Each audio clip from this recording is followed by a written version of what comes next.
From Washington, this is VOA News.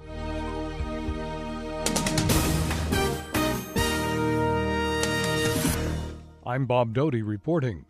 U.S. inadvertently killed hostages in a drone strike. A U.S. counterterrorism operation in January accidentally killed 2 hostages, 1 American aid worker and 1 Italian man, held by al-Qaeda on the Afghan-Pakistan border, the White House said. President Barack Obama personally apologized for the incident. An official statement said there was tremendous sorrow over the death of the 2 innocent hostages, American Warren Weinstein and Italian Giovanni Porto, as both had been working on aid projects in Pakistan. Mr. Obama said from the White House earlier today, "As President and as Commander-in-Chief, I take full responsibility for all our counterterrorism operations, including the one that inadvertently took the lives of Warren and Giovanni.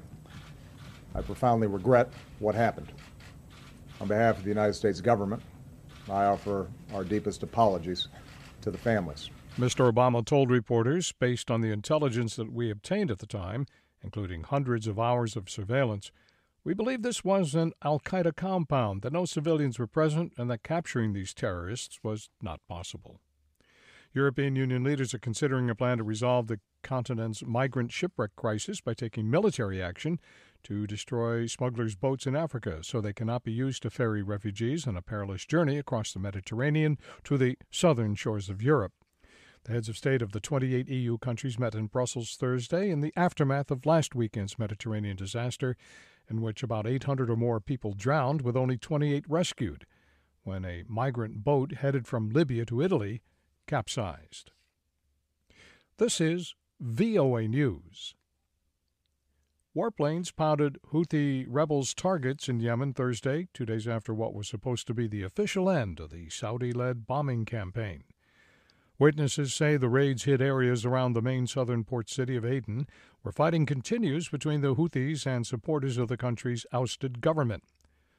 Meanwhile, UN Secretary General Ban Ki-moon informed the Security Council that he is nominating Mauritanian diplomat Ismail Ould Cheikh Ahmed as his new special envoy to Yemen. Cheikh Ahmed, who has been serving as UN Ebola chief, would replace Jamal Ben Omar, who resigned last week after losing support from Gulf countries for his mediation efforts in Yemen.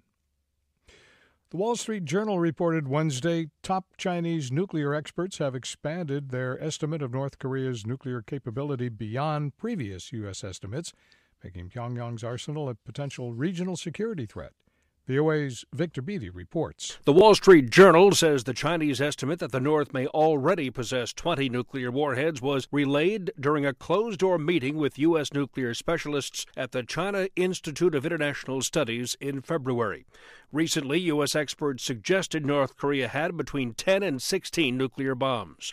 Troy Stangarone of the Washington-based Korea Economic Institute says if the journal report is true, it underscores the growing difficulty of reaching any kind of denuclearization agreement with North Korea. It raises questions of what would North Korea do to take and give up its arsenal? How likely is it to do so? Earlier this month, the head of U.S. Northern Command, Admiral William Gortney, warned that Pyongyang is now capable of launching a nuclear-armed missile that can reach the United States, but he said he has no indication it has been tested.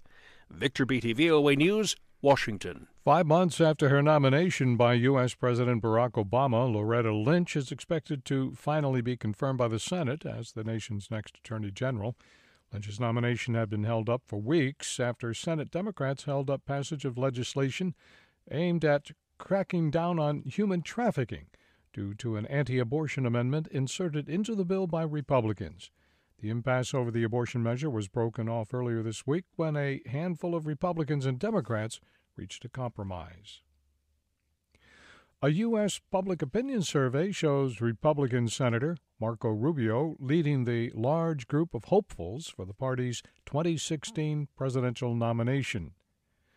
The poll also shows Rubio doing better against likely Democratic presidential nominee Hillary Clinton in a potential general election matchup than the other Republican presidential hopefuls.